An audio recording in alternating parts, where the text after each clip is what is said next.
प्रकटीकरणाच्या 5व्या भागामध्ये मी प्रत्येकाचं स्वागत करत आहे. परमेश्वर देवबाप आज आमच्याशी तो काय बोलू इच्छितो आज आम्ही पाहूया प्रियानो. आणि प्रकटीकरण याचा पहिला अध्याय आणि 11 वचनामध्ये पवित्र शास्त्रामधून प्रत्येक जण आपलं पवित्र शास्त्र जवळ घ्या. प्रकटीकरणाचा पहिला अध्याय आणि 11 वचन काय सांगता आम्ही पाहूया. प्रकटीकरण पहिला अध्याय आणि 11 वचन. ती म्हणाली, तुला जे दिसते ते पुस्तकात लिही आणि ते इफिस, स्मुर्ना, परगम, थुआतीरा, सार्दिस, फिलाडेल्फिया व लाउदिकिया येथील 7 मंडळांकडे पाठव. प्रिय लोकांनो, आज आम्ही पवित्र शास्त्रामधून पाहत असताना की प्रभू येशू ख्रिस्तानं जे प्रकटीकरण योहानाला प्रकट केलं आणि मंडळांविषयी जे 7 मंडळांना, आशिया मायनर या ठिकाणी असलेल्या 7 मंडळांना योहानाच्या द्वारे लिहिलं पत्र आज आम्ही या भागामध्ये आम्ही पाहत आहोत प्रियानो. आणि जर आम्ही पाहत आहोत या 7 मंडळांचं वर्णन प्रकटीकरण याचा पहिला अध्याय आणि 11 वचनामध्ये दिलेला असताना माझ्या प्रिय लोकांनो, आज एक मंडळी आम्ही पाहूया की त्या मंडळीला प्रभू येशू ख्रिस्ताकडून आलेलं हे पत्र होतं. माझ्या प्रिय लोकांनो, हे पत्र कोणत्या मनुष्यापासून आलं नाही, कोणत्या देवदूतांच्या द्वारे प्रकट झालं नाही, परंतु प्रभू येशू ख्रिस्ताद्वारे योहानाला प्रकट झालं. येशूच्या अंतःकरणातील ज्या गोष्टी मंडळीला त्यानं प्रकट केल्या, कारण मंडळी त्यानं त्याच्या रक्ताद्वारे विकत घेतली होती. मंडळीसाठी त्यानं आपलं बहुमूल्य पवित्र रक्त सांडलं आणि आपलं शरीराचं त्यानं हाल हाल करून घेतलं. माझ्या प्रिय लोकांनो, यासाठी की मंडळी निर्दोष असावी, मंडळी पित्याबरोबर समेटाच्या सेवेमध्ये एक व्हावी, यासाठी प्रभू येशू ख्रिस्तानं वधस्तंभावरती रक्त सांडलं. आणि जेव्हा तो या 7 मंडळांकडे पाहत आहे, माझ्या प्रिय लोकांनो, मंडळी ही आम्हाला दर्शवते. जेव्हा त्या 7 मंडळांकडे तो पाहत आहे, माझ्या प्रिय लोकांनो, आम्ही स्वतःकडे सुद्धा पाहूया. हा बोध किती तर 1000 वर्षापूर्वी मंडळीला प्रभूनं देण्यात आला, पण तो असं कोणी म्हणू नका त्यावेळी देण्यात आला होता. आता मला काय त्याची आवश्यकता नाही. परंतु आज जेव्हा या मंडळीशी परमेश्वर बोलत आहे, आज निश्चय तुम्ही करा. हा संदेश तुमच्यापर्यंत येत असताना तुम्ही मनामध्ये निश्चय करा की प्रभू तू माझ्याशी बोल, मी स्वीकारतो ज्या गोष्टी तू आज माझ्याशी बोलत आहेस. माझं जीवन खरोखर तपासण्याची वेळ आहे, आत्मपरीक्षण करण्याची वेळ आहे प्रभू, की काय ज्या मंडळीमध्ये ह्या गोष्टी होत्या त्या गोष्टी माझ्या जीवनामध्ये आहे काय. आम्ही पाहूया पहिल्या मंडळीमध्ये त्या ठिकाणी प्रभू येशू ख्रिस्तानं काय पाहिलं. या वचनामध्ये आम्ही जात असताना आम्ही पाहूया प्रकटीकरणाच्या त्या ठिकाणी 2ऱ्या अध्यायामध्ये आम्ही जर पाहिलं प्रियानो, तर पहिलं वचन काय सांगते. प्रकटीकरण याचा 2रा अध्याय आणि पहिलं वचन. प्रकटीकरण 2रा अध्याय पहिलं वचन.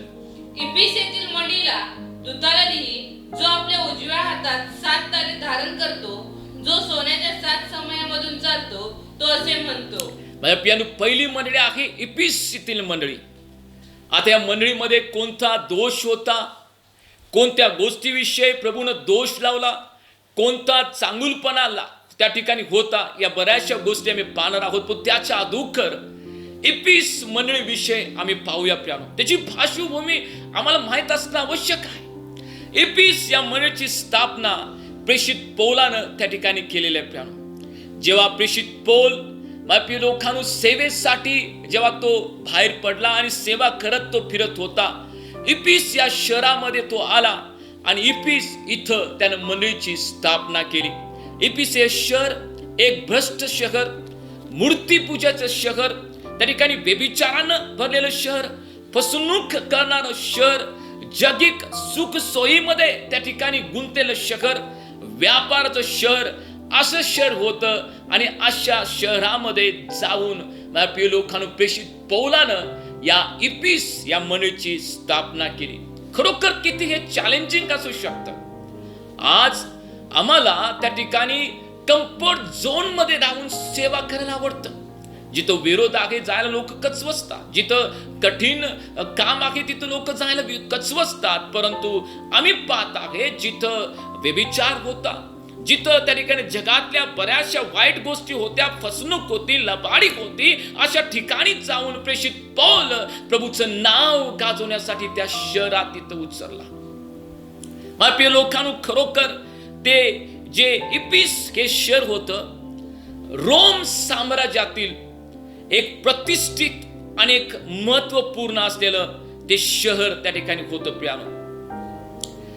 आणि वाणिज्य असेल, राजकीय असेल, धार्मिक असेल, अशा शहराच्या प्रत्येक अशा वेगवेगळ्या गोष्टीच्या द्वारे हे शहर नावलौकिक होतं. वाणिज्य, राजकीय, धार्मिक अशा प्रकारे माझ्या प्रिय लोकांनो हे शहर नावाजलेलं होतं. आणि जर तिथं पाहतोय की त्या शहरामध्ये एक मंदिर होतं आणि तिथे एक देवी होती, तिचं अंतर्मी असं त्या देवीचं नाव होतं. आणि माझ्या प्रिय लोकांनो, त्याला दुसरे नाव त्या देवीला होतं, डायना असं त्या देवीचं नाव ठिकाणी होतं. त्या देवीची पूजा करण्यासाठी वेगवेगळ्या ठिकाणातून लोक त्या इफिस या शहराला येत होते. वेगवेगळ्या ठिकाणातून लोक येऊन तिथं आपली अर्पण, पूजा अर्चा, आराधना त्या ठिकाणी केली जायची. मोठा त्या ठिकाणी मूर्तीपूजेचा प्रभाव त्या इफिस या शहरावरती होता. आणि अशा ठिकाणी पौल जाऊन सुवार्ता सांगत आहे. पौल जाऊन मंडळीची त्या ठिकाणी निर्मिती करत आहे. बरेचसे लोक म्हणतात, नाही आम्ही तिथे जाऊ शकत नाही. अहो पालक साहेब, तिथं पाठवू नका. तिथली लोक हट्टी हृदयाचे आहेत, तिथली लोक कठीण हृदयाचे आहेत. वचन ऐकतच नाहीत हो, वचन स्वीकारतच नाही हो, बदलत नाही हो. कशाला आम्हाला तिथं पाठवताय? नाही, बस आम्ही चॅलेंज घ्यायला तयार नसतो. आम्हाला वाटतं की लोक ऐकणारी पाहिजेत. आम्हाला वाटतं की गेलं की लोकांनी लगेच स्वीकारलं पाहिजे. आम्हाला वाटतं की लोकांनी आमचा मान सन्मान केलं पाहिजे. आम्हाला बसायला आसनं दिली पाहिजेत, आमच्यासाठी फॅन लावला पाहिजे, आम्हाला जाताना चांगल्या सुखसोयी, चांगल्या त्या ठिकाणी खाय प्यायला घातलं पाहिजे. अशाच ठिकाणी जाऊन सेवा मी करतो बघा. असं ठिकाण कोणतं आहे काय? अशा लोकांना मला सांगू द्या, तुम्ही सेवेसाठी आला नाही आहे, तुम्हाला सुख सोयी पाहिजे आहे. तुम्ही लोकांनी तुमची वावा करावी, लोकांनी तुमची प्रशंसा करावी, अशा हृदयानं तुम्ही सेवेला आलेला आहात. आणि जे कोण व्यक्ती मनुष्याकडून प्रशंसा मागण्याचा प्रयत्न करतो सार्वकालिक जीवनामध्ये, परमेश्वर त्या व्यक्तीला कधीच पारितोषिक देणार नाही प्रियानो. अशा ठिकाणी पौल जात आहे जिथं त्या ठिकाणी जादू टोणा केला जात आहे. अशा ठिकाणी पौल जात आहे जिथं ख्रिस्ताला विरोध केला जात आहे. अशा ठिकाणी पौल जात आहे माझ्या लोकांनो की तिथं ख्रिस्ताविरुद्धात बऱ्याचशा गोष्टी केल्या जात आहेत.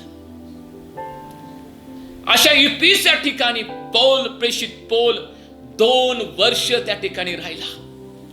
2 वर्ष राहून त्यानं प्रभूच्या वचनाची पेरणी केली. इफिस एक शहर त्या ठिकाणी जादू टोणानं, अंधकारानं भरलेलं होतं. प्रकाश नव्हता, अंधकार होता. पापाचा, व्यभिचाराचा, झारखर्माचा अंधकार त्या ठिकाणी होता. आणि अशा ठिकाणी एक व्यक्ती आपल्या हातामध्ये सुवार्तेची मशाल घेऊन तो उतरलेला आहे. तो एकटाच त्या ठिकाणी आहे. आणि कधी कधी अवघड वाटते, एवढं सर्व वाईट आज जगामध्ये सुरू आहे, वाईट गोष्टी सुरू आहेत, एवढा अंधकार भरलेला आहे. आणि आम्ही कसं त्या ठिकाणी प्रकाश प्रभूचा त्या ठिकाणी पसरू शकतो? कसं आम्ही लोकांना त्या दुःखातून, आजारातून, त्या व्यसनातून, चुकीच्या मार्गातून बाहेर काढू शकतो? वेगवेगळे प्रश्न जर आज तुम्हाला त्या ठिकाणी मनामध्ये असतील, आज मला तुम्हाला सांगू द्या, प्रेषित पौल कर तुम्ही पाहावं. जिथं अंधकारानं ते नगर ग्रासलेलं होतं, अशा ठिकाणी सुवार्तेची मशाल घेऊन प्रेषित पौल उतरलेला आम्ही पाहत आहोत. प्रिया, आहे काय तुमच्यामध्ये त्या वेश प्रेषित पौल सारखा, जिथं अंधकार आहे आणि तिथं सुवार्तेची प्रकाशाची त्या ठिकाणी तो मशाल घेऊन गेलेला आहे? कठीण आहे प्रभूचं वचन सांगणं, कठीण आहे त्या ठिकाणी सुवार्तेचे त्या ठिकाणी बीज पोवणं, पीक कापणं कठीण आहे. तरी सुद्धा एक आवेशानं, एक सामर्थ्यानं, एक त्या ठिकाणी प्रभूच्या प्रीतीच्या द्वारे इफिस या ठिकाणी पौल उतरलेला आहे. आज जे लोक मला ऐकत आहेत, मी तुम्हाला आव्हान करू इच्छितो, जेव्हा हा शब्द तुमच्या कानावरती येत आहे, तुम्ही तुमच्या सुवार्तेला इझी घेऊ नये. त्या ठिकाणी कठीणपणा आहे, तुम्ही त्या ठिकाणी निराश होऊन हताश होऊन मागं हटू नये. हे विश्वासानं तुम्ही उतरलं पाहिजे, मी करण्यासाठी समर्थ आहे. कारण पेशीत त्या ठिकाणी पौलनं ते करून दाखवलं आणि तोच फिलिप 4:13 मध्ये म्हणत आहे, प्रभू जो मला सामर्थ्य देतो त्याच्याकडून मी सर्व काय गोष्टी करण्यासाठी शक्तिमान आहे. ही ताकद, हे सामर्थ्य आम्हाला दुरात्म्यांबरोबर, आम्हाला जगातील त्या ठिकाणी वाईट पापाबरोबर, व्यभिचारांच्या आत्म्याबरोबर, झारखमाबरोबर लढण्यासाठी ताकद आणि सामर्थ्य देतं प्रियानो. आज ते सामर्थ्याची गरज आम्हाला आहे. जर तुम्ही त्या ठिकाणी कम्फर्ट झोन मध्ये तुम्ही सेवा कार्य करण्याचा विचार जर करत आहात, मला तुम्हाला सांगू दे, प्रभूच्या सामर्थ्याची तुम्हाला गरज आहे, प्रभूच्या अभिषेकाची तुम्हाला गरज आहे, खऱ्या सुवार्तेची तुम्हाला गरज आहे.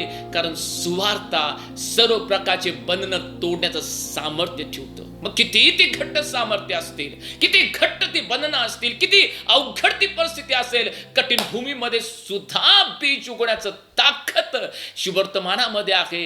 येशूचं रक्त हे करून दाखवतं. येशूच्या रक्तामध्ये सामर्थ्य आहे, जे प्रेषित पौलनं इफिसिया मंडळीमध्ये, इफिसिया गावामध्ये, शहरामध्ये करून दाखवलं. तर तुम्ही वाचाल प्रेषितच्या 19व्या अध्यायामध्ये 8 आणि 9 वचनामध्ये त्या ठिकाणी प्रेषित पौल लोकांनी 2 वर्ष राहून लोकांना ख्रिस्ताच्या प्रीतीविषयी, प्रकाशाविषयी, सार्वकालिक जीवनाविषयी, अंधकारातील गोष्टी टाकाव्यात, लबाडी सोडावी, व्यभिचार सोडावा, जाडकर्म सोडावं, याच्याविषयी 2 वर्ष राहून प्रेषित पौल त्या लोकांशी त्या ठिकाणी बोलत आहे प्रियानो. पाहूया मी वचनामध्ये प्रेषिताच्या 19व्या अध्यायामध्ये 8 आणि 9 वचन काय सांगतं. नंतर तो सभास्थानात जाऊन देवाच्या राज्याविषयी वादविवाद करीत व प्रमाण पटवीत निर्भीडपणे 3 महिने बोलत गेला. मग कित्येक जण कठोर व विरोधी होऊन लोकांसमक्ष त्या मार्गाची निंदा करू लागले. तेव्हा त्याने त्यांच्यामधून निघून शिष्यांना वेगळे केले आणि तुरनाच्या पाठशाळेत तो दररोज वादविवाद करू लागला. प्रिय लोकांनी या ठिकाणी वाचत आहोत, त्या ठिकाणी तो राहिला. पुढे जर वचन वाचत चाल, 2 वर्ष त्या ठिकाणी प्रेषित पौल राहतोय आणि त्या इफिस या ठिकाणी असलेल्या लोकांना प्रभूच्या वचनातून तो मार्गदर्शन करत राहतोय. 2 वर्ष त्या ठिकाणी मंडळी स्थापन करण्यासाठी प्रयत्न केले.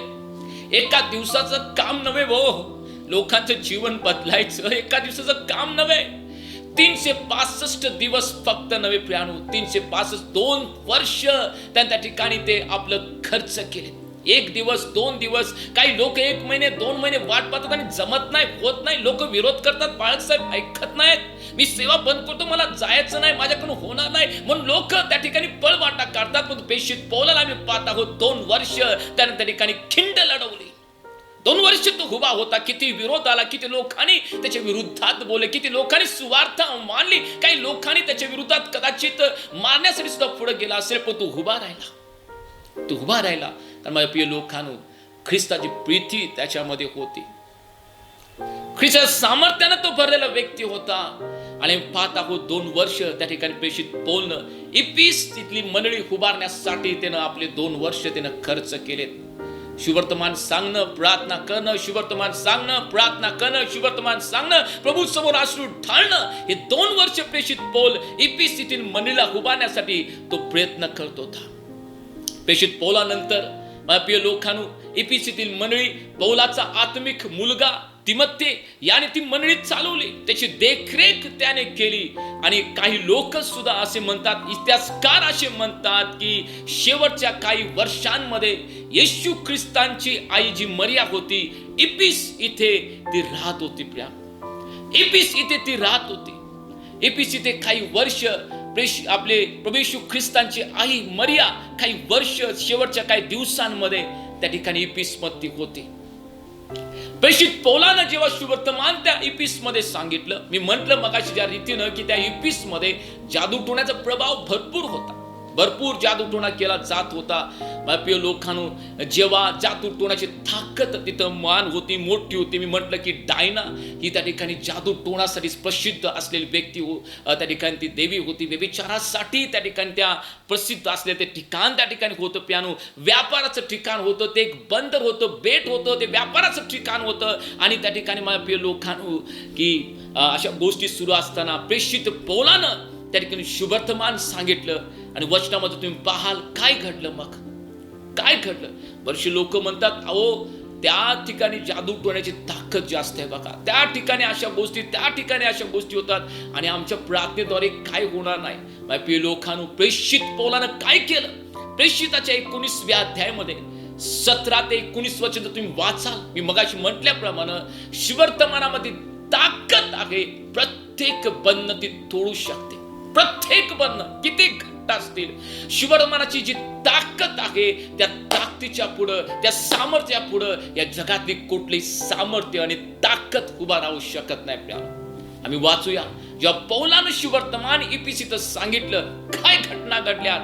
प्रेषिताच्या 19व्या अध्यायामध्ये 17 पासून 19 वचन तुम्ही वाचा. मग इफिसात राहणारे यहुदी व हेलेनी ह्या सर्वांचे कळले, तेव्हा ते भयभीत झाले आणि प्रभू येशूच्या नावाचा महिमा झाला. विश्वास ठेवणाऱ्या लोकांपैकी पुष्कळ जणांनी येऊन आपली कृत्य उदारपणे पदरात घेतली. जादूटोणा करणाऱ्यापैकी बऱ्याच जणांनी आपली पुस्तके जमा करून सर्वाधिक जाऊन टाकली आणि त्याची किमतीची बेरीज केली, तेव्हा ती 50,000 रुपये झाली. माझ्या लोकांनो, आम्ही पाहू शकतो, मी म्हटलं मगाशी की शुभवर्तमानाच्या ताकदीसमोर या जगातल्या कोणत्याही ताकद उभा राहू शकत नाही. शुभवर्तमानाच्या सामर्थ्याच्या समोर कोणतेही सामर्थ्य उभा राहू शकत नाही. तो वाचतो, जेव्हा प्रेषित पौलानं शुभवर्तमान सांगितलं, माझ्या प्रिय लोकांना वचन सांगतं की लोक जे जादूटोणा करणारे लोक होते त्यांनी येऊन तिथं पुस्तके जाळलीत.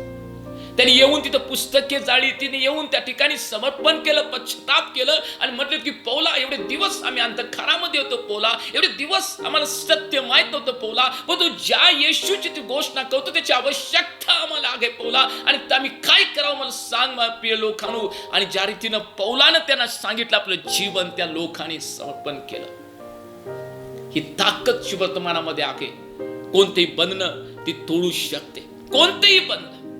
आज तुम्ही जे मला ऐकत आहात, माझी प्रार्थना तुम्हा सर्वांसाठी आहे की जे आज आपल्या मनामध्ये प्रार्थना करतात, प्रभूचं वचन येत असताना की प्रभू मला सुद्धा पौलासारखं सामर्थ्यानं भर. प्रभू, ज्या पौलानं तुझं नाव त्या अंधकारामध्ये गाजवलं, मी प्रार्थना करतो येशू शरावा त्या प्रत्येकाला प्रभू या क्षणाला त्या सामर्थ्यानं भरू दे. सामर्थ्याचा हात त्या प्रत्येक व्यक्तीच्या जीवनावरती येऊ दे. ज्याचं हृदय अस्थिर होतं सेवा कार्य करत असताना, ज्याचे गुडघे लटपटतात सेवा कार्य करत असताना, माझी प्रार्थना आहे प्रभू येशूच्या नावात त्याचा अंतःकरण, त्यांचे पाय त्या ठिकाणी स्थिर आणि मजबूत होऊ द्या त्या वेळेला. आणि प्रभू हे करो जेव्हा तुम्ही ऐकत आहात, स्वीकारत आहात, देवाच्या सामर्थ्याचा हाताचा स्पर्श तुम्हाला जाणवेल. तो आहे जिथं तुम्ही आहात, तो आहे जिथं तुम्ही आहात. आणि तुम्ही जर म्हणत आहात प्रभू मला ते सामर्थ्य गाजवायचं आहे, तुझं सामर्थ्य लोकांना दाखवायचं आहे प्रभू. अंधकारामध्ये व्यभिचार, वाईट गोष्टी, लबाडी, फसवणूक या जगामध्ये प्रभू प्रकाश आम्हाला लोकांना दाखवायचा आहे. प्रभू हे करायला समर्थ आहे जे कोण आपलं जीवन समर्पित करतील.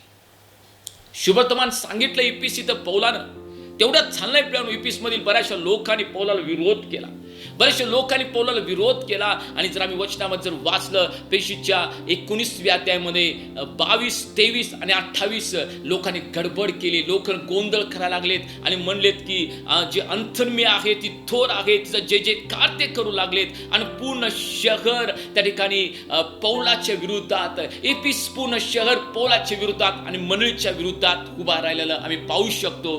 प्रेषिताच्या 19व्या अध्यायामध्ये 22 आणि 23 आणि त्याच्यानंतर 28 वचन आम्ही वाचूया. मग आपली सेवा करणाऱ्यापैकी तिमोथी व एरास्त ह्या दोघांस मासिदोनियास पाठवून तो स्वतः काही दिवस आशिया प्रांतात राहिला. या सुमारास त्या मार्गाविषयी बरीच खळबळ उडाली. हे ऐकल्यावर ते क्रोधाविष्ट होऊन ओरडू लागले की इफिसकराची अंतर्मी थोर. 28 वचन. हे ऐकल्यावर ते क्रोधाविष्ट होऊन ओरडू लागले की इफिसकराचे अंतर मी थोर. वचन सांगतं की ते लोक ओरडायला लागलेत. पूर्ण शहर बसलं. पूर्ण शहर त्या ठिकाणी पौलाच्या विरुद्धात त्या ठिकाणी एकवट झालं. मंडळीच्या विरुद्धात ते एकवट झालं आणि त्या ठिकाणी मंडळीच्या विरुद्धात ते उभे राहिले. मी या गोष्टी का तुम्हाला सांगत आहे? मी मंडळीची सुरुवात सांगत आहे की कशा रीतीनं मंडळीची सुरुवात झाली इफिस येथील मंडळीची. आम्ही पाहतो एवढा विरोध झाला, एवढ्या लोकांना त्या ठिकाणी त्याच्या विरुद्धात पूर्ण नगर एकवटलं झालं, तरी सुद्धा इफिस येथील मंडळी स्थिर उभी होती. इफिस येथील मंडळी त्या छळामध्ये आपल्या विश्वासामध्ये होती. इफिस येथील मंडळी लोकांना त्या ठिकाणी प्रभूच्या जे वचन त्यांनी स्वीकारलं होतं ते ऐकून आपलं जीवन समर्पित करून त्या ठिकाणी ती उभे होते.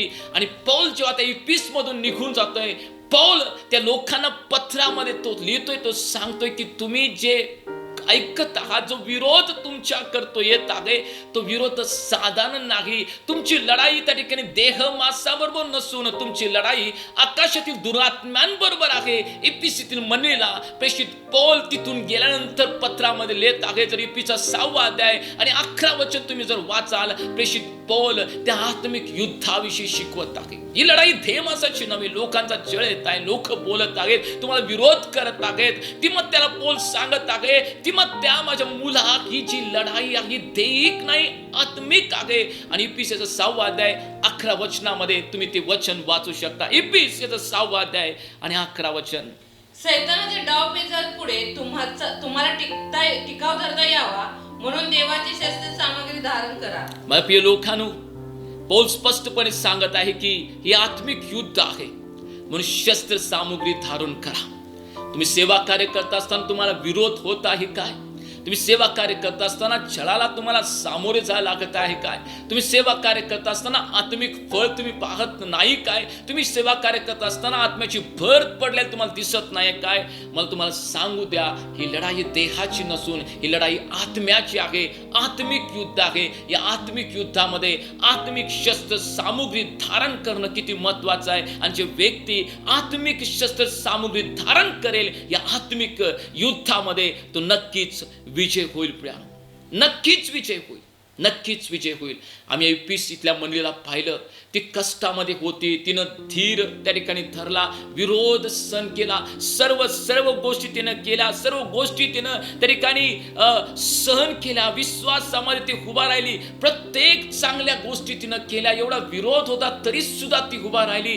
तरी सुद्धा माझ्या प्रिय लोकांनो, या सर्व गोष्टी ज्या त्याने त्याच्या जीवनामध्ये केलेल्या होत्या, त्याचा धीर प्रभूनं पाहिला, त्याचे त्या ठिकाणी समर्पण पाहिलं, त्याच्यात सगळ्यात चांगुलपणा त्यानं गोष्टी पाहिल्या. परंतु प्रभू येशू ख्रिस्त त्यांना काहीतरी वेगळं त्याला सांगायचं होतं. त्यानं म्हटलं, तुम्ही सर्व धीर तुमच्यामध्ये आहे, तुम्ही पतन पावला ना. एवढा छळ झाला, एवढी लोक तुम्हाला विरोध करत होती. मी म्हटलं किती तर तिथं गोंधळ होता, किती तर अंधकार होता. अशा अंधकारामध्ये, अशा बंधनामध्ये, अशा वाईट गोष्टीमध्ये इफिसी मंडळी उभा राहिली होती. तिथले विश्वासनाने उभा राहिले होते. तरी सुद्धा प्रभू येशू ख्रिस्त म्हणते, मी भरपूर गोष्टी तुमच्यामध्ये ऐकल्या, परंतु एक गोष्टीची उणीव तुमच्यामध्ये आहे. याच्याविषयी त्या ठिकाणी तो बोलत आहे. याच्याविषयी तो बोलत आहे. आम्ही एक गोष्टी त्या ठिकाणी पाहणार आहोत. आम्ही पाहूया प्रकटीकरणाच्या 2ऱ्या अध्यायामध्ये आणि 2रं वचन काय सांगतं. प्रकटीकरण याचा 2रा अध्याय 2रं वचन. तुझी कृत्य, तुझे श्रम व तुझा धीर ही मला ठाऊक आहे. तुला दुर्जन सहन होत नाही. जे प्रेषित नसताना आपण प्रेषित आहोत असे म्हणतात, त्यांची परीक्षा तू केली आणि ते लबाड आहेत असे तुला दिसून आले. प्रेषित पौल त्या ठिकाणी प्रकटीकरणाच्या पुस्तकामध्ये योहान जे प्रभू येशू ख्रिस्ताचं वचन बोलत असताना प्रभू येशू ख्रिस्त त्याला म्हणतात की तुझे कृत्य, तुझे श्रम, तुझा धीर मला ठाऊक आहे. जे तू श्रम करतायस ते सर्व गोष्टी मला ठाऊक आहेत. आणि जे तुझ्यामध्ये धीर आहे मला ठाऊक आहे. किती विरोध तिथं होत आहे, किती लोक तुझ्या विरुद्धात उठलेले आहेत, तरी सुद्धा तू धीरामध्ये आहेस मला ठाऊक आहे. तरी तू त्या ठिकाणी प्रभूचं नाव नाकारलं नाहीस हे मला ठाऊक आहेस. आणि प्रेषित नसताना त्या ठिकाणी स्वतःला प्रेषित म्हणतात अशा लोकांची तू परीक्षा केलीस. माझ्या लोकांना त्यावेळी तिथं खोटं शिक्षण त्या ठिकाणी सांगितलं जायचं. आणि खोटं शिक्षण घेऊन काही लोक आलीत आणि सैतानाचं काम होतं. ही लोक त्या ठिकाणी पापामध्ये पडत नाहीत, ही लोक जगिक सुखामध्ये पडत नाहीत, ही लोक त्या ठिकाणी जगातल्या कुठल्या गोष्टी त्यांना त्या ठिकाणी ते आवडत नाहीत. आपलं जीवन त्याने प्रभूला दिलेलं आहे. सैतानं दुसरी योजना ऐकली, खोटं शिक्षण त्या ठिकाणी ऐकलं आणि ते लोक म्हटले की देवानं आम्हाला पाठवलेलं आहे, देवाचं वचन त्या ठिकाणी आम्हाला प्राप्त झालेलं आहे आणि तो संदेश आम्हाला तुम्हाला सांगू द्या. आणि मग हे खोटं शिक्षण काय होतं? प्रकटीकरणाच्या 2 अध्यायामध्ये 6वं वचन तुम्ही पाहू शकता. हे खोटं शिक्षण काय आहे? प्रकटीकरण याचं 2 अध्याय 6वं वचन. तरी पण तुझ्यात एक आहे की तू निकलाईताच्या कृत्यांचा द्वेष करतोस, मी त्याच्या कृत्यांचा द्वेष करतो. माझ्या लोकांनी या ठिकाणी वचन सांगतं की तो म्हणत आहे, प्रभू येशू ख्रिस्त तू निकालच्या जे लोक आहेत, निकालच्या कृत्याचा तू दोष करतोस. हे काय शिक्षण होतं? हे खोटं शिक्षण होतं की ते लोक असे शिकवायचे. हे निकालतीचं जे शिक्षणाविषयी आज काही गोष्टी समजून घ्या. हे तिथे लोक जे खोटं शिक्षण द्यायला यायचे ते दोस्ताला सेवक म्हणायचे. तुम्हाला त्या ठिकाणी सेवक म्हणून तुमच्या समोर जी लोक येणार आहेत ती मी तुम्हाला फसवणार, तुम्हाला खोटं शिक्षण देणार म्हणून अशा गोष्टी सांगून ते येणार नाहीत. ते लोक काय सांगायचे की आमचं कृपेच्या द्वारे तारण झालेलं आहे आणि आता आम्ही पाप करू शकतो. पाप केलं तर काय वाईट आहे? कृपेच्या द्वारे आमचं तारण झालेलं आहे. हे दिवस कृपेचे आहेत आणि आम्ही कृपेमध्ये असल्यामुळं आम्हाला त्या ठिकाणी लोकांना ते म्हणायचे की पाप केलं तर चालतंय. बरेचसे आज अशा प्रकारचं शिक्षण त्या ठिकाणी आलेलं आहे. तुम्ही अमंगल कृत्य करू शकता, तुम्ही थोडं त्या ठिकाणी व्यसन करू शकता, तुम्ही थोडी लबाडी करू शकता. कृपेच्या द्वारे तुमचं तारण झालेलं आहे, कृपेच्या काळामध्ये आहात. अशा शिक्षणामध्ये तुम्ही आहात काय? कृपेच्या द्वारे तारण झालेलं आहे, कृपेच्या द्वारे त्या ठिकाणी आम्हाला ख्रिस्त प्राप्त झाले, मग पाप केलं तर चालेल. आज बऱ्याचशा ठिकाणी काय ठिकाणी लोक असे शिकवतात. एक व्यक्ती त्या ठिकाणी एक चांगलं भाषांतर करणारा तो व्यक्ती होता. चांगलं भाषांतर तो करायचा, चांगलं त्या ठिकाणी बऱ्याचशा सेवकास तो भाषांतर करायचा. सगळे लोक त्याची वाहवा करायची. तर इंग्लिश मधून मराठीमध्ये तो भाषांतर करायचा आणि मग आपल्या घरी गेला की त्या ठिकाणी पिक्चरची गाणी लावून तो ऐकायचा. वाईट व्हिडिओ तो त्या ठिकाणी टीव्ही वरती पाहायचा. वाईट मॅगझिन तो त्या ठिकाणी पाहायचा. मध्ये शेजारी एक सेवक होता. तो म्हणला, ब्रदर एवढं छान तुम्ही भाषांतर करता, त्या ठिकाणी जिल्ह्यातील लोक तुम्हाला ओळखतात आणि तुम्ही हे वाईट का करत आहात? तो म्हणला, नाही, आमचं कृपेच्या द्वारे तारण झालं आणि पाप केलं तर काय वाईट नाही, दंडात्म नाही आहेत. आज बरेचसे ख्रिस्ती लोक असं जीवन जगतात. मग तुम्हाला सांगू द्या की सुवार्ता ही पश्चात्तापाशिवाय व्यर्थ आहे. अशी जर सुवार्ता तुम्हाला कोण सांगत असेल पश्चात्ताप करू नका, सुवार्ता ऐका आणि प्रभूला स्वीकार करा, ती सुवार्ता खोटी आहे. असं जर कोण म्हणत असेल की तुम्हाला आज्ञा पालन न करता तुम्हाला आशीर्वाद मिळतील, ते लोकांचं बोलणं खोटं आहे. असं जर तुम्हाला कोण म्हणत असेल त्या ठिकाणी तुम्ही कसंही जीवन जगा, तुम्हाला स्वर्ग प्राप्त होईल, ती शिकवणूक खोटी आहे. असं जर कोण म्हणत असेल तुम्ही कसंही जीवन जगा, कसंही राहा, अमंगल कृत्य करा, व्यभिचारामध्ये राहा, जार कर्म करा, कसंही तुम्ही राहा आणि मग म्हणते की स्वर्ग तुमच्यासाठी आहे, ती शिकवणूक खोटी आहे. आणि प्रभू येशू ख्रिस्त या ठिकाणी प्रकटीकरणाच्या 2 अध्यायामध्ये 6व्या वचनामध्ये त्या ठिकाणी इफिसीतल्या लोकांची प्रशंसा करता की जे खोटं शिक्षण आहे, त्या खोट्या शिक्षणाचा तुम्ही विरोध करता. मला त्याच्याविषयी आनंद आहे, मला त्याच्याविषयी आनंद आहे. माझ्या प्रिय लोकांनो, आज या शेवटच्या काळामध्ये आम्ही जीवन जगत असताना बरेचशा खोट्या शिक्षणाचा त्या ठिकाणी ऊत आलेला आहे. बरेचसे खोटे शिक्षण शिकवलं जात आहे. युट्यूबवरती तुम्ही पाहू शकता, फेसबुकवरती, बऱ्याचशा त्या ठिकाणी सोशल मीडियावरती तुम्ही वेगवेगळे संदेश पाहतात. खोटं शिक्षण दिलं जात आहे. बऱ्याचशा खोटे शिक्षणाद्वारे आज मंडळी त्या ठिकाणी दूषित होत आहे. जसा इफिस येथील मंडळीनं त्या ठिकाणी खोट्या शिक्षणाचा विरोध केला, आम्ही सुद्धा विरोध करणारे असलं पाहिजे. प्रभूला त्याचा आनंद होता की त्याने त्या खोट्या शिक्षणाचा विरोध केला. माझ्या प्रिय लोकांना, तरी सुद्धा माझ्या बहिणी भावांनो, एवढं सगळी चांगली कृत्य त्यांनी केली होती, एवढं चांगलं त्यांचं वागणं होतं, एवढं चांगलं त्या ठिकाणी त्याचं समर्पण होतं, एवढा धीर त्याने धरला होता, तरी सुद्धा प्रभू येशू ख्रिस्त त्यांना म्हटला 4थ्या वचनामध्ये काय वचन सांगतं? प्रकटीकरण याचा 2 अध्याय आणि 4थं वचन काय सांगतं? प्रकटीकरण याचा 2 अध्याय 4थं वचन. तरी तू आपली पहिली प्रीती सोडली, ह्याविषयी तुला दोष देणे मला प्राप्त आहे. माझ्या प्रिय लोकांनो, आम्ही त्या ठिकाणी मंडळीमध्ये आम्ही धीर धरलेले लोक असू, आम्ही खोट्या शिक्षणाचा विरोध करणारे लोक असू, आम्हाला दुर्जन लोक, पापी लोक सण होत नसतील, जसा त्या ठिकाणी प्रकटीकरणाच्या 2ऱ्या अध्यायामध्ये त्या ठिकाणी 2रं वचन सांगतं. परंतु प्रभू येशू ख्रिस्त म्हणते हे सगळं मला ठाऊक आहे. इफिसीतल्या लोकांशी तो बोलताय, सगळं मला ठाऊक आहे. तुम्ही धीर धरला, तुम्ही त्या ठिकाणी या वाईट इफिसीच्या ठिकाणी तुम्ही चांगलं जीवन जगला, खोट्या शिक्षणाच्या विरोधात तुम्ही उभे राहिला, तरी सुद्धा प्रभू येशू ख्रिस्त म्हणत आहे तुम्ही पहिली प्रीती सोडली. आज जे लोक मला ऐकत आहेत, आज आत्मपरीक्षण करण्याची वेळ आहे. तुम्ही मंडळीमध्ये येत आहात, तुमच्यामध्ये धीर आहे, तुम्ही सुवार्थाला कदाचित दाच असाल, तुम्ही कदाचित माझ्या लोकांनो त्या ठिकाणी खोट्या शिक्षणाच्या विरोधात तुम्ही उभे राहत असाल, पण तुम्हाला हे विचारू द्या की परमेश्वरचा इफिसीतील मंडळीला विचारत आहे. परमेश्वर हे म्हणत असताना आज स्वतःच आत्मपरीक्षण करूया, काय मी माझी पहिली प्रीती सोडलेली आहे काय. विचार करा, जेव्हा इफिसीतील मंडळी त्या ठिकाणी जमलेले असेल आणि प्रभू त्यांची प्रशंसा करत आहे, चांगल्या गोष्टीविषयी बोलत आहे, जेव्हा ते पत्र वाचून दाखवण्यात येत असेल, जेव्हा योहानापासून ते पत्र त्यांच्याकडे आलं, जे येशूने योहानाला लिहायला सांगितलं, मग ते लोकांना ते वाचत असताना मंडळी एकत्र जमले असेल, ते जेव्हा वाचत असताना ऐकत असताना त्याचं मन किती खिन्न झालं असेल. आम्ही त्या ठिकाणी दोष त्या ठिकाणी आम्ही करत आहोत, आम्ही प्रभूची पहिली प्रीती सोडलेली आहे, आम्ही त्या ठिकाणी खोट्या शिक्षणाचा विरोध करत आहोत, आमच्यामध्ये सहनशीलता आहे, आमच्यामध्ये धीर आहे. हे सगळं असताना सुद्धा प्रभू आम्हाला दोष लावत आहे, तू पहिली प्रीती सोडलेली आहे. आज आम्ही आमचं स्वतःचं आत्मपरीक्षण करूया. पहिल्यासारखी प्रार्थना, पहिल्यासारखं शास्त्र वाचन, पहिल्यासारखं परमेश्वराचं भय धरणं, इतरांना सुवार्थ सांगणं, इतर विश्वासावर प्रीती करणं, वेळेत चर्चला जाणं, पहिल्यासारखं आज्ञापालन करणं, या सर्व गोष्टी आम्ही करत आहोत का आम्ही पहिली करणाऱ्या गोष्टी होते. आता 2 वर्ष झालं प्रभूमध्ये, मला 5 वर्ष झालं प्रभूमध्ये, त्या गोष्टी मी सोडलेल्या आहेत. त्या गोष्टी मला सोडलेल्या आहेत. जर तुम्ही मंडळीचे भाग आहात, तुम्ही त्या ठिकाणी धीर आहे, तुमच्यामध्ये सहनशीलता तुमच्यामध्ये आहे, खोट्या शिक्षणाच्या विरोध तुम्ही आहात, परंतु जर तुम्ही पहिली प्रीती सोडलेली आहे, परमेश्वर तुम्हाला आणि मला दोष लावत आहे.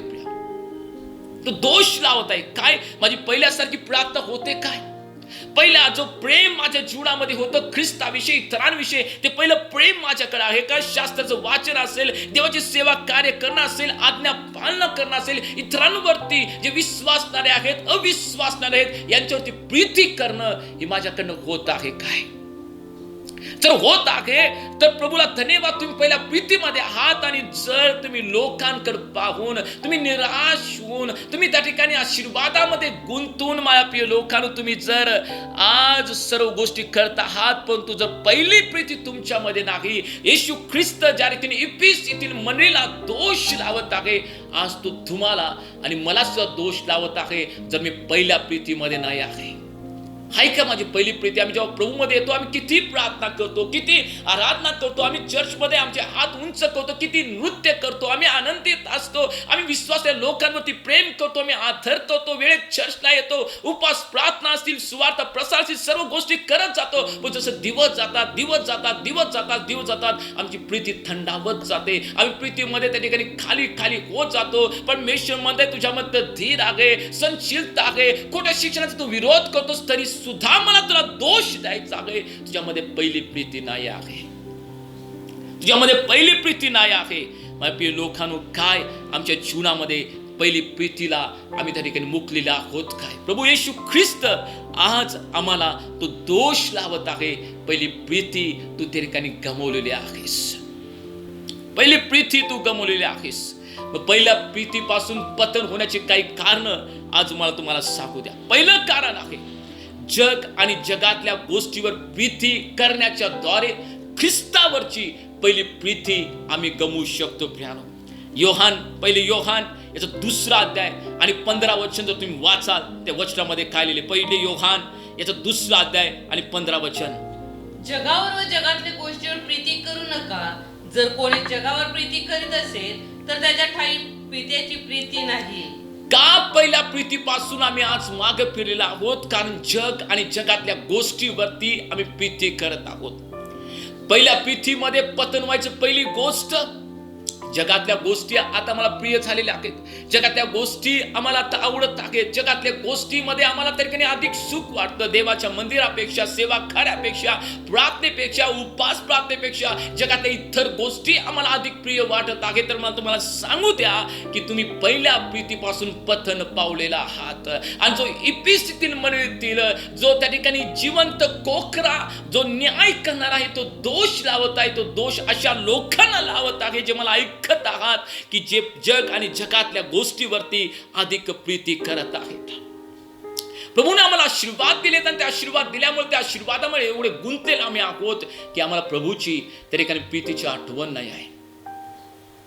आम्ही त्या मोबाईलवरती एवढे गुंतलेले आहोत की आम्ही सकाळच्या प्रार्थना आम्ही करत नाही. आम्ही लोकांचा संपर्क एवढा वाढलेला आहे की देवापासूनचा संपर्क आमचा कमी झालेला आहे.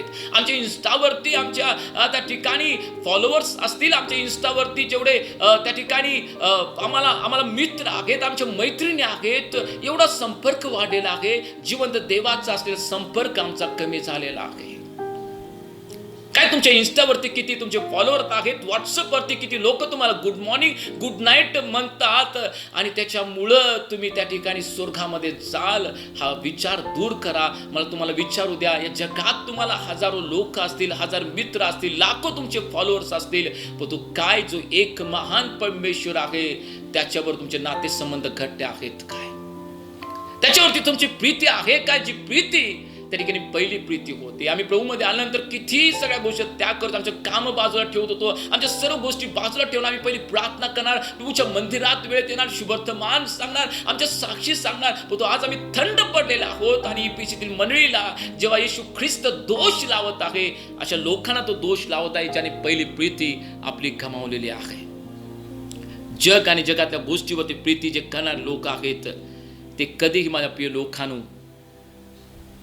ते पहिल्या प्रीतीमध्ये राहू शकत नाही. दुसरी गोष्ट, पहिल्या प्रीतीपासून कोण लोक पतन पाहू शकतात? जे लोक इतरांकडे पाहतात. तो असा वागला, ती तशी वागली, मी चर्चला जाणार नाही. तो तसा वागला, ती तशी वागली, मी प्रार्थना करणार नाही. तो तसा वागला, ती तशी वागली, मी सेवा कार्य करणार नाही. अशी जी लोक आहेत ते पहिल्या प्रीतीमध्ये खाली पडलेले आहेत.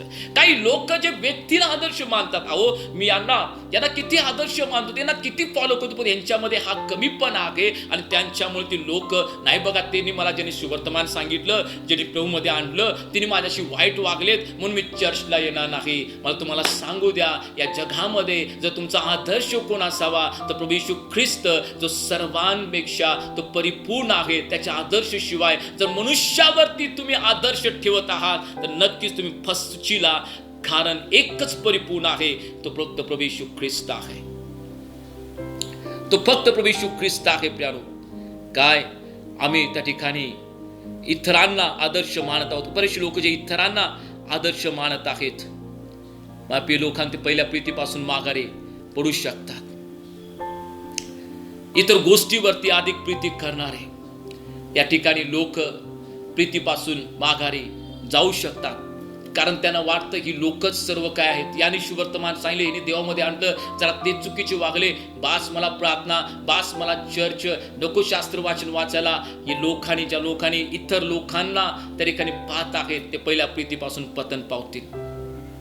ज्या लोकांच्या जीवनामध्ये इतरांविषयी कडूपणा आहे, कटुता आहे, अशी लोक सुद्धा पहिल्या प्रीतीपासून माग फिरतील. पहिली प्रीती नसेल त्यांच्या जीवनामध्ये, ज्या इतरांविषयी कडूपणा आहे, कटुता आहे. काही लोकांविषयी बघितलं ना मला राग येतो, मी ते माझे ते अशाशी वागलेत ना मला राग येतो. मी जर कटुता ठेवलेला आहे, कडूपणा ठेवलेला आहे, मला तुम्हाला स्पष्टपणे सांगू द्या, अशी प्रत्येक व्यक्ती, मग ते कोणी असेल, संदेश सांगणार असेल, प्रार्थना करणारे असेल, आराधना करणारे असेल, जर कडूपणा आणि कटुता जर तुमच्या जीवनामध्ये आहे, तुम्ही पहिल्या प्रीतीपासून त्या ठिकाणी दूर गेलेला आहात. आणि प्रभू येशू ख्रिस्त इफिसीतील मंडळीला दोष लावत आहे, तू पहिल्या प्रीतीपासून त्या ठिकाणी दूर गेलेले आहेस. आहे काय कुणाविषयी तुमच्यात कडूपणा, कटुता जर असेल तर तुम्ही दूर करावं, नाही तर पहिल्या प्रीतीपासून तुम्ही त्या ठिकाणी माझ्या प्रियानो पतन पावशीला, पहिल्या प्रीतीपासून दूर जाशील.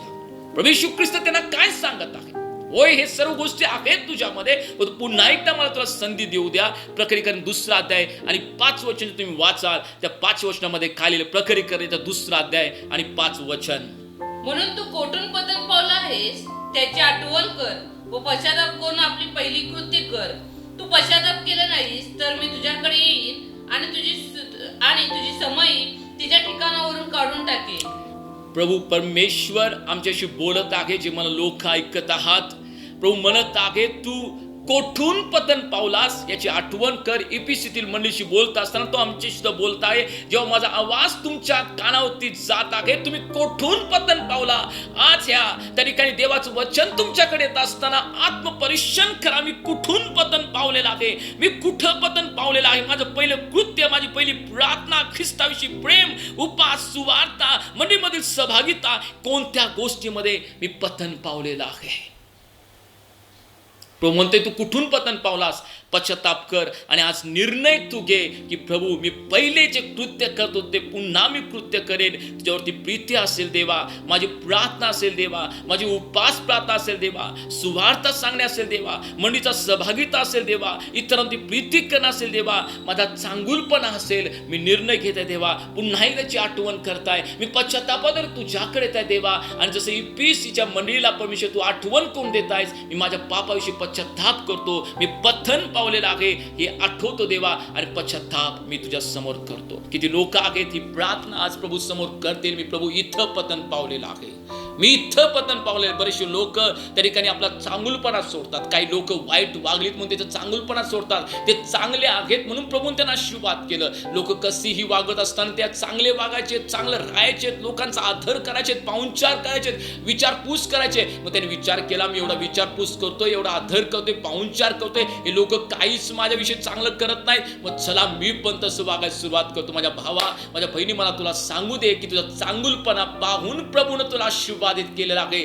मनुष्याकडून पारितोषिक मिळावं याचा विचार करू नको. जो पारितोषिक देणारा परमेश्वर हा स्वर्गामध्ये वस्तीमान आहे. तो नक्कीच तुला पारितोषिक देईल. आणि आज जर तुम्ही माझा आवाज ऐकत आहात तर या पश्चातापाद्वारे प्रभूच्या समोर जर तुम्ही याल की प्रभू मी पश्चाताप करतो माझ्या पापाचा, मी पश्चाताप करतो देवा, मी जिथं पतन पावले पहिले प्रीतीचा मी पश्चाताप करतो तुम्ही म्हणत आहात, तर मग प्रत्येकाला आज प्रभू अभिवचन देत आहे. जे इफिस येथील मंडळीला प्रभू अभिवचन दिलं ते अभिवचन तुम्हाला तो देत आहे. आणि मी तुम्हावरती जे कोण पश्चाताप करत आहेत ते अभिवचन प्रभूचं मोकळं करणार आहे. प्रकटीकरण याचा 2 अध्याय आणि 7 वचन काय सांगतं. प्रकटीकरण याचा 2 अध्याय 7 वचन. आत्मा मंडळीस काय म्हणतो हे ज्याला कान आहे तो ऐकू. जो विजय मिळवतो त्याला देवाच्या बागेत जे जीवनाचे झाड आहे त्यावरचे फळ मी खावयास देईन. माझ्या लोकांनो, आज जर तुम्ही प्रभूचा निरोप तुमच्याकडे असताना आज जर तुम्ही हा पश्चातापाद्वारे प्रभूच्या समोर येत आहात की प्रभू जसा इफिसीतील मंडळी तू दोष लावलास आणि त्यांचं त्या ठिकाणी पहिली प्रीती दाखवलीस की तिथं पतन पावलेलं आहेस. प्रभू मला आज समजलं आणि मी पश्चाताप करतो. जर हा विचार करून तुम्ही प्रभूच्या समोर आलेला आहात तर प्रभू येशू ख्रिस्त तुम्हाला अभिवचन देत आहे. प्रभू म्हणत आहे जीवनाच्या झाडावरचे फळ मी तुम्हाला खाव्यास देईल. जो कोणी विजय मिळवेल आपल्या पहिल्या प्रीतीमध्ये जो उभा राहील, परमेश्वर म्हणताय मी त्याला जीवनाच्या झाडावरचे फळ खाय देईल. हे जीवनाच्या झाडाचं फळ म्हणजे काय प्यानो, अनंत काळाचे जीवनाचे प्रतीक आहे. जे देवाच्या सानिध्यात सार्वकालिक राहण्याचं हे फळ आहे. हवा आणि आदामाला परमेश्वरच्या सानिध्यात ती होती, परंतु आपल्या दैहिक सुखासाठी आपल्या इच्छा पूर्ण करण्यासाठी सैतानाचं ऐकून त्याने ते फळ खायलं. पहिली प्रीती त्यांनी सोडली आणि माझ्या लोकांना त्यांना त्या देवाच्या सानिध्यातून देवाच्या बागेतून त्यांना बाहेर काढण्यात आलं. आज जर तुम्ही पश्चाताप करत आहात, आज जर प्रभूकडे येतात आणि म्हणतात की प्रभू मी माझ्या पहिल्या पृथ्वीविषयी पतन झालो होतो, पण तो आज मी पश्चाताप करतो देवा. आणि जर या पश्चातापात तुम्ही जर येत आहात प्यानो, परमेश्वर पुन्हा तुम्हाला म्हणत आहे मी तुम्हाला जीवनाच्या झाडावरचे फळ मी तुम्हाला खायला देईन. आणि प्रभू हे करो. जे जे आपल्या पहिल्या प्रीतीची आठवण करतील परमेश्वर देवा तुम्हाला प्रत्येकाला ते जीवनाच्या झाडावरचं फळ तुम्हाला खायला देऊ. हे आमचे नेत्र आम्ही बंद करूया. जिथं तुम्ही आहात आपलं जीवन प्रभूला समर्पणाद्वारे तुम्ही या ही प्रार्थना तुम्ही करू शकता की प्रभू मी पथन पावले पहिल्या प्रीतीमध्ये. माझ्या प्रार्थना असतील देवा, माझे उपवास असतील, सुवार्ता सांगणं असेल, मनाची सहभागिता असेल, इतरांवरती प्रीती करणे असेल, चांगुलपणा असेल देवा, मी जिथं जिथं पतन पावले प्रभू मी पश्चात्तापाद्वारे येतो देवा. मी तुला प्रथम स्थान दिलं नाही देवा, माझ्या सर्व गोष्टीला मी प्रथम स्थान दिलं. मी पश्चात्ताप करत आहे, मी स्वतःला समर्पण करत आहे. जेव्हा तुम्ही प्रार्थना करत आहात परमेश्वर तुम्हा प्रत्येकाला त्या ठिकाणी एक सामर्थ्य देईल तुम्ही विजयी जीवन जगण्यासाठी. त्या सामर्थ्याने तुम्हाला तो भरेल, तुमचं जीवन तो विजयी करेल प्रियानो. आणि परमेश्वर म्हटला जो विजय मिळवतो त्याला जीवनाच्या झाडावरचे फळ मी खायला देईन. परमेश्वर हे करो आणि नक्कीच तो करणार परमेश्वर आहे. तेव्हा प्रत्येकाला परमेश्वर देवबाप आशीर्वाद करो. आणि माझा विश्वास आहे तुम्ही पहिल्या प्रीतीमध्ये जागृत व्हाल, जसं इफिसीतील मंडळीमध्ये प्रभूने जागरूकता आणली. नक्कीच आज प्रभूचं वचन तुम्हा सर्वांजवळ आलेलं आहे. देवबाप तुम्हा सर्वांना आशीर्वाद करो. Praise Lord, praise Lord, praise Lord.